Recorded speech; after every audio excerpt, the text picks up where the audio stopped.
NCL, এই কথাটা কথায় কথায় উঠে এসছে। বিকজ আপনি খেয়াল করলে দেখবেন 80% ম্যাচের এখানে রেজাল্ট হয় এনসিএল এ। আমি জানি না, আমি আপনাদেরকে এনকারেজ করবো আপনারা যদি একটু আসেন মাঠে, দেখবেন, খেলা দেখলে ভালোও লাগবে আর এইটা থেকে বের হয়ে আসতে পারবেন। এখন আমি যেহেতু বলছি, তো আমার তরফ থেকে বলা হচ্ছে আপনারা দেখলে, সবাই দেখলে জিনিসটা আমার কাছে মনে হয় আরো ক্লিয়ার হয়ে যাবে। জিনিসটা ওরকম আর নাই, এখন প্রত্যেকটা প্লেয়ার বেশ কম্পিটিটিভ ওয়েতে এনসিএল খেলছে বলে আমার মনে হয়। এবং উইকেটের ব্যাপারগুলো চেঞ্জ হয়েছে, আরো চেঞ্জ হবে। স্পেসিফিক ভাবে যদি কিছু দরকার হয় সেগুলোরও চেষ্টা করা হবে আর কি। এগুলো এখন ইমপ্রুভ করার জায়গা।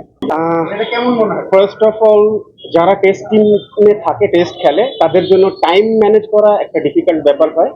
আর আরেকটা আছে যে লোড ম্যানেজমেন্টের ব্যাপার আছে, যেটা মেডিকেল টোটালি লুক আফটার করে। তো এটা একটা বড় কারণ। আর আমরা অলওয়েজ এনকারেজ করি যখন যারা ফ্রি থাকে তারা যেন আসে, খেললে টুর্নামেন্টটা আরো নাম হবে, আরো ভালো হবে, বড় হবে। তো এখনো পর্যন্ত যে খুব যে আহামরি হয়েছে, 2-4 জন হয়তো হয়েছে, তারপরও সেটা দেখা গেছে যে মেডিকেলের কারণ, মেডিকেল থেকে তাদের লোড ম্যানেজমেন্ট নিয়ে কথা বলেছে, যে কারণে হয়েছে। এইটা আসলে মার্কেটিং বিভাগের ব্যাপার, ওনারা ভালো বলতে পারবে কি হলে সুবিধা হয়, কি হলে। বাট আমরা এনকারেজ করি সবাইকে খেলতে, এবং আশা করি সবাই খেলবে যারা সুযোগ পাবে।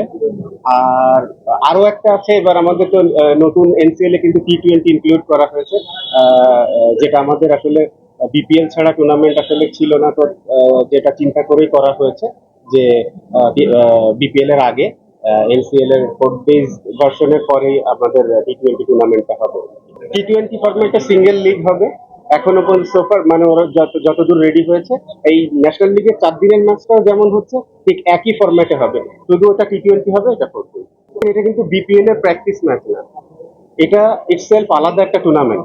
এটা আমাদের ন্যাশনাল টিমের কথা চিন্তা করে, যাতে করে আরো বেশি টি20 প্লেয়ার তৈরি হতে পারে, বের হতে পারে, খেলাটার সিস্টেম জানতে পারে, এই জন্য করা আর কি। এটা হচ্ছে চেষ্টা করা হবে যে যেসব প্লেয়াররা এরকম আছে, বেশি প্লেয়ার আছে যে ডিভিশনের যে সেক্টরে, ওইটা নিয়ে অন্য জায়গাতে দিয়ে, অন্য জায়গা থেকে যদি আপনার কোনো কিছু দরকার হয় সিলেটের, তো তখন সিলেটে দেওয়া হবে। আবার সিলেট থেকে ফাস্ট বোলার নিয়ে যদি মনে হয় খুলনার দরকার বা রাজশাহী বা যাদের দরকার হবে, এইভাবে চেষ্টা করা হচ্ছে।